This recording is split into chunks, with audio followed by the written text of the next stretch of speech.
하나님의 마음에 맞는 사람이라는 제목으로 이 시간 하나님의 말씀을 대언해 드립니다.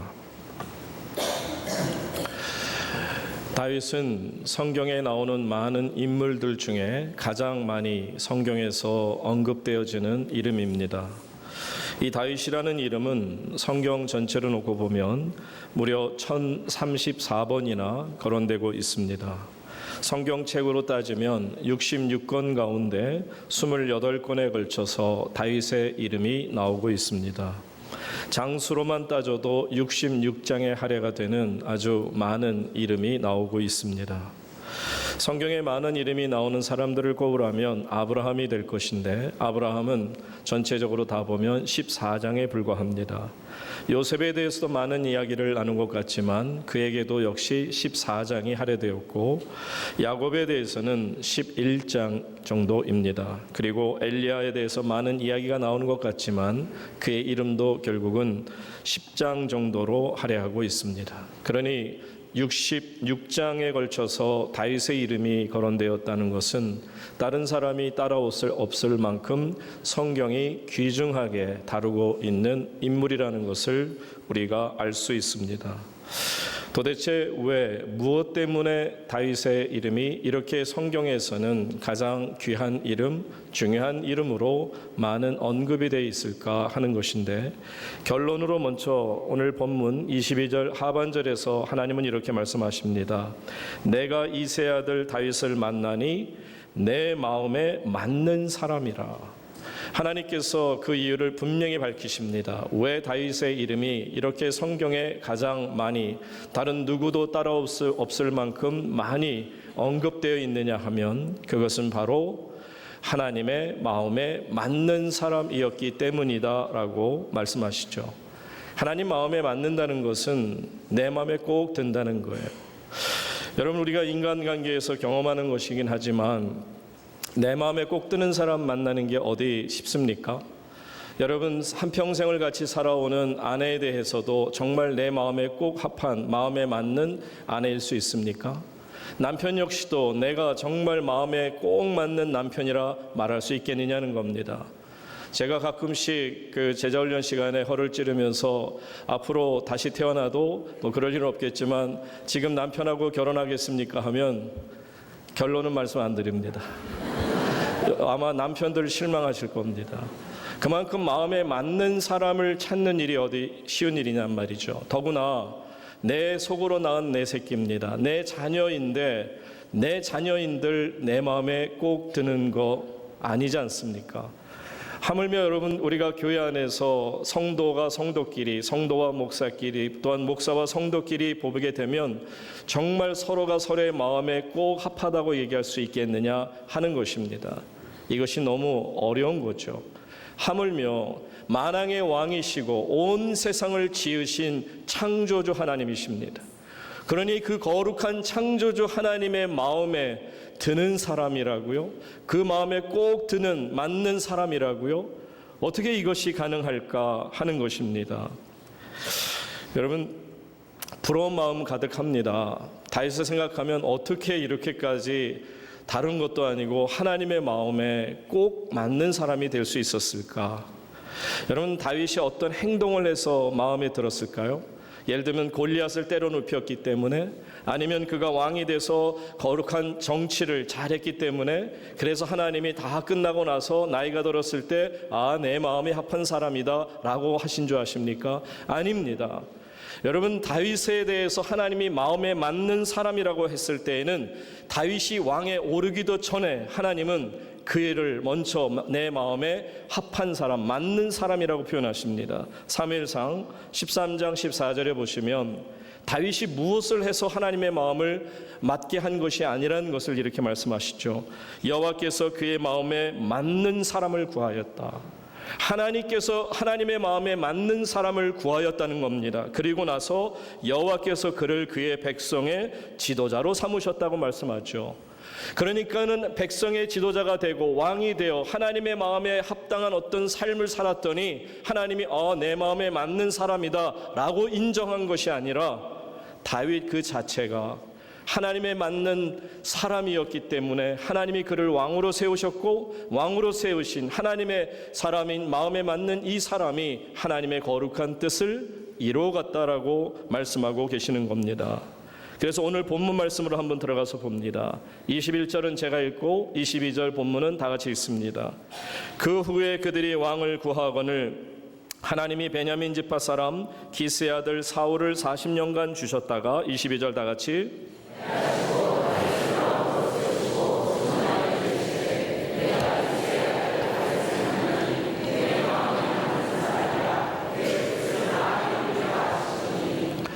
여러분들 재미난 장면은 하나님께서 사울이라는 왕을 40년간 세우셨어요.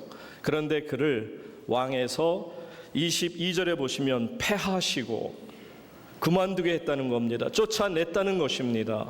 왜 사울을 하나님이 쫓아내셨을까요? 당연히 그 이어서 나오는 말씀을 보면 다윗이 하나님의 마음에 맞는 사람이기 때문에 그를 왕으로 세우셨다. 이 말은 다시 말하면 사울 왕은 하나님의 마음에 맞지 않았기 때문에 그를 폐위하였다. 그를 쫓아내었다라고 말씀하고 계시는 것입니다.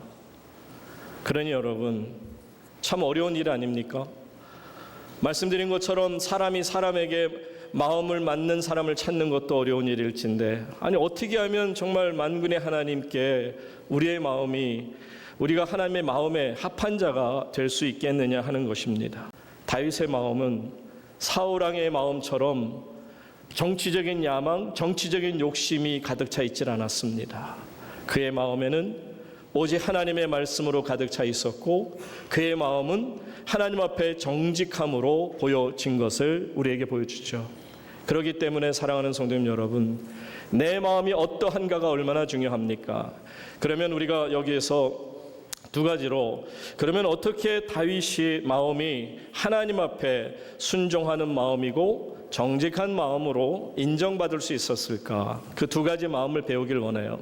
여러분들 꼭 말씀을 들으면서 다윗과 같은 이런 마음을 가지면 하나님께서도 우리의 마음을 보시고, 아, 내 마음에 합한 마음을 가진 아름다운 자다라고 인정하실 겁니다. 두 가지죠. 첫 번째는 어떤 경우냐면 사무엘하 7장 1절에 보시면 이런 말씀이 나옵니다.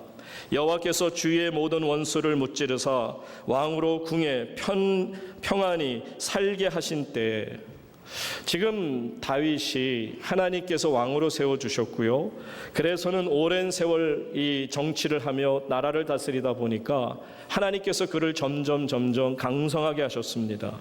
그리고는 근동 지역에서는 그와 다툴 격사가 없을 만큼 아주 강한 리더십을 가진 통치자로 세워주신 것입니다.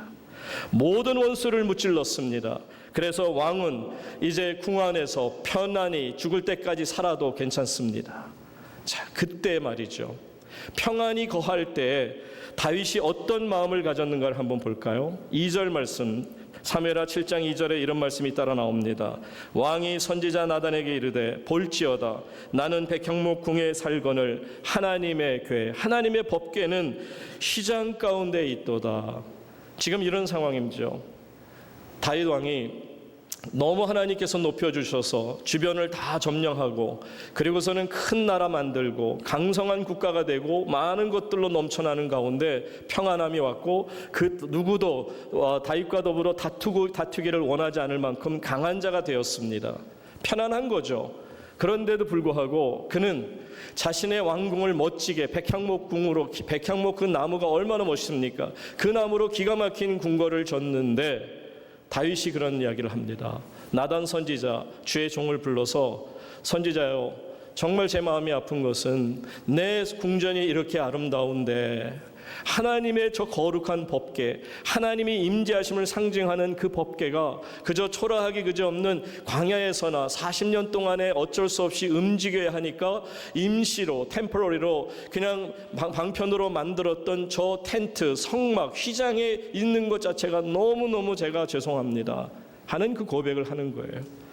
여러분, 이것은 바로 다윗의 하나님을 향한 온전한 마음인 것을 하나님이 보고 계십니다.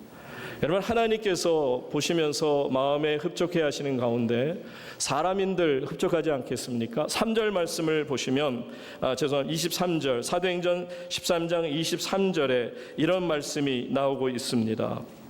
뭐라고 나오느냐 하면 하나님께서 그에게 이렇게 말씀하시죠. 나단이 왕께 아뢰되 여호와께서 왕과 함께 계시니 마음에 있는 모든 것을 어떻게 하라고요? 행하소서 하니라. 하나님께서 이제는 그에게 사무엘하 7장 3절입니다. 나단 선지자가 그 다윗에게 말하기를 당신이 하는 일을 보니까 너무너무 하나님 앞에 기쁨을 드리고 있습니다. 그러니까 주의 종이지만 그 마음이 너무너무 감사한 거죠. 기름 부은 주의 종이 먼저 감동을 합니다. 와, 하나님께서 당신을 얼마나 기뻐하실까 생각해도 내 마음이 행복이 차고 넘칩니다. 그런 감동이 있었던 거죠. 여러분, 목회를 하면서 보면 목회하는 가운데 정말 제 마음을 시원하게 하는 분들이 곳곳에 계십니다. 주의 종에게도 칭찬받고 하나님께도 칭찬받는 것은 무엇보다도 우리가 하나님의 말씀에 깨끗하게 순종함인 줄로 믿습니다. 형통할 때 이렇게 하나님 앞에 바쳐지는 마음이 있어야 되죠. 끝으로 두 번째는 다윗의 어떤 마음이 하나님의 마음에 그렇게 꼭 들었을까? 참 중요한 말씀이죠. 다른 것 아니고요. 하나님께 내 소원이 아뢰었지만 거절당했을 때 과연 하나님 앞에서 내가 어떤 마음을 가지고 있느냐, 이거 정말 중요합니다. 여러분, 역대상 17장 3절 4절에 보시게 되면 이런 말씀이 나옵니다. 그 밤에 하나님의 말씀이 나단에게 임하여 이르시되 가서 내 종 다윗에게 말하기를 여호와의 말씀이 너는 내가 거할 집을 어떻게 하라? 건축하지 말라라고 돼 있어요. 다윗은 아주 선한 마음으로, 정직한 마음으로, 순종하는 마음으로, 좋은 마음으로 하나님 앞에서 내 욕심이 아닌 정말 내가 너무너무 죄송한 마음, 감사하는 마음으로 성전을 짓기를 원합니다. 그랬더니 하나님이 say no, 아니 나는 원하지 않아. 너는 성전을 건축하지 마. 너는 성전을 건축할 만큼 그 손이 피로 가득 찼기 때문에 할 수 없어 라고 거절하신 거죠. 여러분, 우리가 살면서 느끼는 감정 중에 사회학적으로 가장 어려운 감정은 reject. 우리가 누군가에게 거절당했을 때 그 마음이 너무너무 힘들다 그럽니다. 다시 말하면 내가 거부를 당했어요. 그 말은 내가 무시당한 거 아닙니까? 내 말이 무시당하면 사람은 누구라도 화를 낼 수 있습니다. 그래서 흥분할 수 있고요. 그래서 불평과 불만을 쏟아낼 수 있는 것 아닙니까? 대상이 하나님이시라도 마찬가지입니다. 하나님, 내가 선한 뜻으로 하나님 앞에 영광 돌리기 위해서 이 일을 하는데 어찌 하나님은 이렇게까지 거절하시기만은 급하십니까? 라고 하나님 앞에서 선한 마음을 토로할 수 있는 게 인간의 마음 아닙니까? 그럼에도 불구하고 다윗은 이렇게 거절당했음에 어땠는지를 한번 볼까요? 다윗은 거절했음에도 불구하고 하나님 앞에서 역대상 17장에 보시게 되면 12절 그리고 역대상 17장 이제 17절 18절 말씀을 우리 함께 볼 수 있기를 바랍니다. 17절 먼저 보시면 하나님이여 주께서 이것을 오히려 작게 여기시고 또 종의 집에 대하여 먼 장래까지 말씀하셨사오니 여호와 하나님이여 나를 어떤 자같이 존귀한 자들같이 여기셨나이다. 먼저 다윗은 하나님 앞에 거절당했음에도 불구하고 내가 무시당했다 생각하지 않아요. 뭐라고요? 하나님이 나를 존귀한 자들 가운데 하나로 여겨주십니다. 나를 존귀한 자로 세워주십니다. 그리고 이어서 18절에 보시게 되면 주께서 주의 종에게 베푸신 뭐에 대해서? 영에 대하여. 이 말은 하나님께서 자신에게 정말 넘쳐나는 영광을 부어주셨음을 말씀하는 겁니다. 그러니 다윗이 말하기를 내가 무엇이라 말씀을 드리겠습니까? 주님께서는 주의 종을 아십니다. 다윗은 자신의 소원이 거절당했음에도 하나님 앞에서 원망하기보다는 하나님이 나를 존귀히 여겨주셨고 하나님의 거룩한 영광을 내 안에 주셨으니 하나님 내 마음 아시죠? 제가 비록 거절은 당했지만 그래도 저는 너무 행복합니다. 하나님을 위해 제 몸이 사용될 수 있음이 감사하고 주의 영광을 나타낼 수 있으니 감사합니다 하는 정말 아름다운 고백이 계속 이어지는 것이죠. 자, 이처럼 다윗은 하나님 앞에 인정을 받았습니다. 내 마음에 맞는 사람, 내 마음에 꼭 드는 사람. 어떤 경우에라고 그랬죠? 평안할 때. 그러니까 내가 힘들 때든지 평안할 때든지 어느 때든지 하나님의 평안이 내 안에 있으니 하나님, 내가 주님만을 따라가며 순종하겠습니다. 하나님의 영광을 높여드리겠습니다. 두 번째는 하나님 앞에서 내 소원이 거절을 당했지만 하나님, 그래도 하나님은 나를 존귀한 자들 같이 여겨주시고 하나님의 영광을 내 안에 주셨으니 하나님, 내 마음이 얼마나 가슴이 벅차오르는 감동이 있는지 하나님이 내 마음을 아십니다.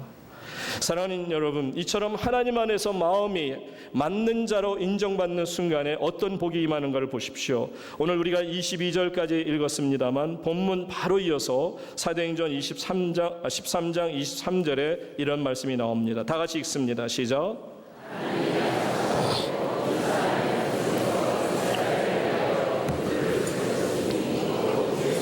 아멘. 하나님이 약속하신 대로 이 사람의 후손, 이 사람은 누구죠?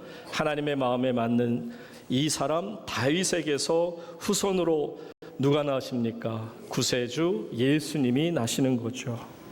그래서 아브라함과 다윗의 자손 예수 그리스도의 계보라, 마태복음 1장 1절에서 그렇게 복 주시는 거 아닙니까? 놀랍게도 다윗의 이름이 예수 그리스도의 조상의 이름으로서 아브라함과, 믿음의 조상인 아브라함과 더불어서 다윗의 이름이 이렇게 거론되고 있는 놀라운 축복을 누리는 것입니다. 사랑하는 여러분, 우리가 하나님의 마음에 맞는 사람이 되면 하나님은 말로 다 할 수 없는 복을 내게 주십니다. 여러분, 어떤 복을 주시는가를 보실까요? 세 가지 복 간단하게 말씀드리면, 첫째는 다윗을 통해서 주신 복이죠. 다윗의 이름이 예수님과 같이 존귀하게 되는 것을 약속하십니다. 자, 역대상 17장 8절 말씀 보십시오. 내가 어디를 가든지 내가 너와 함께 있어 내 모든 대적을 내 앞에서 멸하였은즉 세상에서 존귀한 자들의 이름 같은 이름을 어떻게 한다고요? 내게 만들어 주리라. 말씀드렸잖아요. 전체 성경에서 880절에 달하는 그런 수많은 곳에서 다윗의 이름이 높임을 받습니다. 그리고 무려 1034번이나 정말 계속해서 다윗의 이름이 나오고 또 나올 만큼 하나님은 그의 이름을 존귀하게, 예수님의 이름과 더불어 존귀한 이름으로 세워주시죠. 두 번째 축복은 어떤 것이냐면 바로 다윗이 다스리는 그 땅을 평안케 하시겠다. 역대상 17장 10절 말씀, 주님께서 이렇게 약속하십니다. 전에 내가 사사에게 명령하여 내 백성을 이스라엘을 다스리던 때와 같지 아니하게 하고. 이 말은 뭐죠? 사사 시대는 끝없는 어려움, 넘어짐, 죽음, 사망, 고통 이런 것들이 가득 찼었는데, 그런데 보세요, 그렇게 아니하고 또 내 모든 대적으로 내게 복종하게 할 것이다. 여러분, 다윗에게 이런 놀라운 권능을 주시겠다 약속하시는데, 정말 그 후로부터 다윗은 단 한 번도 모든 전쟁에서 패한 일이 없습니다. 그의 신하들 역시도 전쟁에서 한 번도 진 적이 없습니다. 이것이 어떻게 가능한 일이겠습니까? 바로 하나님께서 주신 약속의 축복인 줄로 믿습니다. 이처럼 하나님의 거룩한 가정을 넘볼 세력이 없습니다. 하나님께서 이런 복을 다윗을 통해 주셨습니다. 끝으로 주신 마지막 복은 뭐냐면 정말 기가 막힌 반전이죠. 하나님께서 역대상 17장 12절에서 이렇게 말씀하십니다. 다 같이 읽겠습니다. 시작. 그는 나를 위하여 집을 건축할 것이요 나는 그의. 여기서 그라는 것은 누구냐면 솔로몬이에요. 솔로몬이 누굽니까? 다윗의 아들이에요. 다윗의 아들을 통해서 하나님이 성전을 짓는 일을 허락하시겠다는 거예요. 세상 살아보면 다 인지상정이겠지만 모든 아빠들의 생각 속에 아들이 잘 되는 것을 나빠할 사람이 있습니까? 저희 아들도 이번에 금년 12월에 졸업을 하고 이제는 1월 첫째 주에 안수를 받으면서 주의 종으로서 이제는 미국 교회를 또 맡아서 수고하게 될 텐데, 여러분, 제 자신이 잘 되는 게 좋겠습니까? 제 아들이 정말 하나님 안에서 더 영적으로 뛰어나서 잘 되는 일이 저에게 기쁨이 되겠습니까? 이것은 무르나 마나 하는 일입니다. 모든 아빠들의 마음에는 자녀가 나보다 잘 되는 일이 더 기쁜 일 아니겠습니까? 그러니까는 다윗에게 보십시오. 비록 다윗 자신은 성전을 짓지 못했으나 자신이 사랑하는 아들 솔로몬을 통해 하나님이 집을 짓도록 허락하시겠다는 말씀이 다윗은 가슴이 터져나갈 것 같은 감동이 있었을 거예요. 하나님이 사실적으로 따지면 내 기도를 거절하신 것이 아니라는 감사가 올려졌을 것입니다. 사랑하는 성도님 여러분, 이제 말씀을 정리합니다. 여러분, 역대하 6장 9절 상반절에 보시면 이런 말씀이 나옵니다. 여호와의 눈은 온 땅을 두루 감찰하사 전심으로 자기에게 향하는 자들을 위하여 능력을 베푸시나니. 여러분, 하나님의 눈이 온 땅을 두루 감찰하신다고 되어 있습니다. 그런데 감찰하시는 이유는 뭐냐면 누가 나에게 전심으로 온 마음으로 하나님 마음에 합한 자가 되기 위하여 그 마음을 드리면서 달려가고 있는가를 보시겠다라는 것이죠.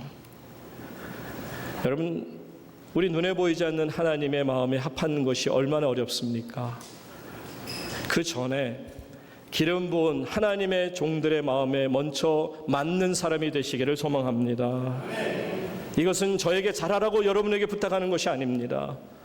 여러분, 사도 바울이라는 분이 또 나단 선지자가 정말 하나님의 기름 부은 종으로서 다윗이 와서 말할 때 얼마나 감격했는지를, 정말 그 다윗 왕을 인정하는지를 보십시오. 먼저 나단 선지자의 마음에 합한 사람이었다는 것을 우리가 기억합니다. 두 번째는 사도 바울도 마찬가지입니다. 사도 바울이 성경을 쭉 펼쳐나가면서 곳곳에서 감동스럽게 얘기하는 장면이 뭡니까? 누가 나에게 어떻게 했고 누가 나에게 얼마나 많은 은혜를 베풀었고 사랑을 베풀었는지, 어떤 이는 심지어는 내 눈을 자신의 눈을 뽑아서라도 내 눈을 대신 채워놓기를 원하는 그런 사랑을 받았다라고 내 마음을 시원하게 하는 자라고 고백하지 않습니까? 사랑하는 여러분, 하나님 앞에서도 여러분이 마음에 맞는 자가 되야겠지만 먼저 눈에 보이는 하나님의 기름 부은 종들에게 마음에 맞는 사람이 되실 수 있기를 바랍니다. 그래서 지난 금요일에 큐티 하신 분은 아시겠지만 큐티 하면서 깨닫는 게 뭡니까? 생명의 삶 큐티 가운데 보시면은 사도 바울이 얼마나 하나님 앞에 감격하는지요. 브루스길라와 아굴라 같은 부부가 자신의 마음을 시원케 해서 하나님의 거룩한 일을 감당함이 너무너무 행복해하고 감사하며 그들을 축복하는 일을 봅니다. 또 그 다음에 이어서 바로 나오는 것이 뭐였습니까? 디도 유스도라든지 회당장 그리스보 같은 사람이 그를 어떻게 섬겼고 어떻게 주의 종을 통해서 하나님의 교회를 세워나가는지를 볼 때 정말 사도 바울이 주의 종으로서 마음이 벅차오르는 감동이 있었던 것을 볼진데, 사랑하는 성도님 여러분, 이 상도 교회가 부흥하고 발전하기 위해서 먼저 하나님의 마음에 맞는 성도들이 되시기를 바랍니다. 그리고 나아가서 주의 종들의 마음에도 맞는 성도로 교회 생활을 할 수 있기를 바랍니다. 그래서 여러분, 결론은 하나님이 복 주시는 여러분의 영원한 삶이 될 줄로 믿습니다. 항상 하나님의 은혜가 여러분 가운데 여러분의 자손을 통해 넘쳐나시기를 주의 이름으로 축원합니다.